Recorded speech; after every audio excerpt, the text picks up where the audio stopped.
நண்பர்களே, நேற்று மயக்கும் அனுபவங்களை பத்தி பார்த்தோம்.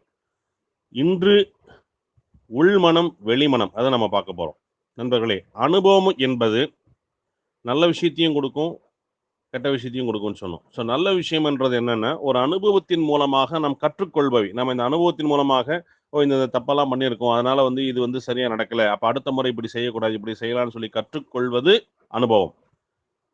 ஆனா, அதே அனுபவம் நமக்கு சம்டைம்ஸ் என்ன பண்ணுதுன்னா, நாம் தோல்வி அடைகிறோம்னு வச்சுக்கோங்க ஒரு விஷயத்துல. அப்ப அடுத்த முறை நம்ம முயற்சி பண்ணும்போது, "நீ தான் ஏற்கனவே தோல்வி அடைஞ்சிட்டியே, உன்னால ஜெயிக்க முடியலையே" அப்படின்னு சொல்லி நம்மள டிஸ்டர்ப் பண்ணுது.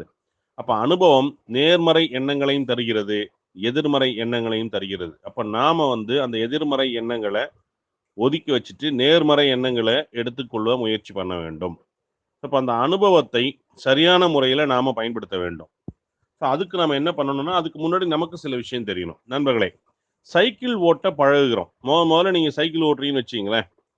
யோசிச்சு பாருங்க. சைக்கிள் ஓட்டும்போது ரொம்ப கஷ்டப்பட்டு ஓட்டிருப்பீங்க. அப்படியே அப்படி கண்ண திருப்பாம, முகத்த திருப்பாம ரொம்ப கஷ்டப்பட்டு பெடல பார்த்துக்கிட்டு, கூட சைக்கிள் ஓட்ட கத்துக் குடுக்குறவர் நேரா முன்ன பாருன்னா நம்ம பார்க்க மாட்டோம். நம்ம பெடல பார்த்துட்டு இருப்போம், சைக்கிள பார்த்துட்டு இருப்போம்.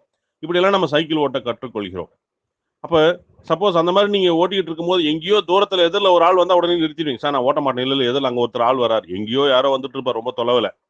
அப்ப நமக்கு அந்த பயம் இருக்கிறது. இந்த பயம் எல்லாமே பார்த்தீங்கன்னா, வெளி மனசுல உங்களுக்கு ஏற்பட்ட அனுபவங்கள். அதாவது உங்களுக்கு சைக்கிள் ஓட்ட தெரியாது. இது அந்த வெளி மனசு உங்களுக்கு சொல்லியிருக்கு. அப்ப உங்களுக்கு சைக்கிள் ஓட்ட தெரியாதுன்னு சொன்னதுனால, உங்களுக்கு தெரியாதுன்னு நீங்க நம்புறதுனால, எங்கேயோ எதிர்ல வரக்கூடிய ஒருத்தர பார்த்து நீங்க சைக்கிள் ஓட்ட பயப்படுகிறீர்கள். இது ஆரம்பத்தில் நடக்குது. கொஞ்சம் கொஞ்சமா நீங்க சைக்கிள் ஓட்ட பழகுகிறீர்கள்.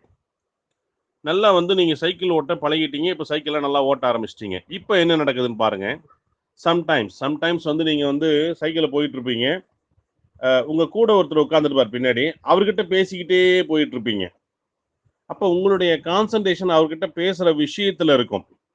அல்லது நீங்க சைக்கிள் ஓட்டிட்டு போயிட்டுருப்பீங்க. உங்க கூட பக்கத்துல இன்னொருத்தர் சைக்கிள்ல வந்துட்டுருப்பாரு.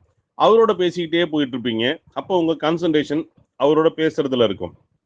ஆனாலும் உங்க கால்கள் சைக்கிள மிதிக்கும், கை ஹேண்டில் பார திருப்பும், எதிர்ல யாராவது வருவாங்க, நீங்க ஒதுங்குவீங்க, போவீங்க. எதிர்ல வரக்கூடிய எந்த டிராஃபிக் பத்தி நீங்க கவலைப்பட மாட்டீங்க. சைக்கிள் போய்க்கிட்டே இருக்கும். உங்க கான்சன்ட்ரேஷன் பூரா உங்க பேச்சுல இருக்கும்.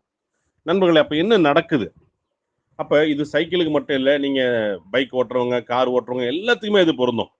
நீங்க பைக் ஓட்டும்போதும் சரி, கார் ஓட்டும்போதும் சரி, கூட இருக்கிற இன்னொருத்தர்கிட்ட நீங்க பேசிக்கிட்டே போயிட்டுருப்பீங்க. அப்ப உங்க கான்சன்ட்ரேஷன் அந்த பேச்சுல இருக்கும். ஆனாலும் உங்கள் வாகனம் சரியான திசையில் சென்று கொண்டே இருக்கிறது. சிக்னல் பார்த்தா நிக்குது, எதிர்ல ஆள் வந்தா ஒதுங்குது, எல்லாமே நடக்குது. அப்ப இதெல்லாம் எப்படி நடக்கிறது அப்படின்னா, அதற்கு காரணம் உங்களுடைய ஆழ்மனம், உங்களுடைய உள்மனம். அந்த உள்மனம் தான் உங்களுக்கு கைட் பண்ணுது. நீங்க அந்த சைக்கிள எப்படி ஓட்டணும்னு. அப்போ உங்க கான்சன்ட்ரேஷன் வெளி மனசுல வெளியே நீங்க கூட பேசிட்டு இருக்கிற நண்பர்ட்ட இருந்தாலும் கூட, உங்க ஆழ்மனது அந்த கண்ட்ரோல எடுத்துக்குது. அது தானா சைக்கிள ஓட்டுது. எதிர்ல ஆள் வந்தா ஒதுங்கணும்னு அது உங்களுக்கு சொல்லி உங்கள அனிச்சை செயலா ஒதுங்க வைக்குது. சிக்னல் போட்டா நிக்கணும்னு சொல்லி உங்களுக்கு சொல்லி நிக்க வைக்குது.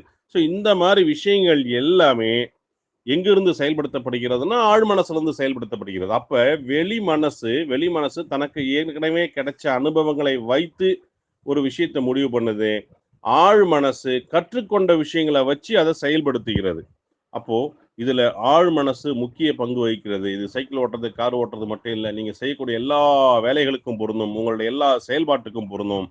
அப்ப வெளி மனசனுடைய பவர், ஆற்றல் ஒரு 10% என வைத்துக் கொண்டால், உள்மனம் அந்த ஆழ் மனசனுடைய பவர் கிட்டத்தட்ட 90% 90% பவர்.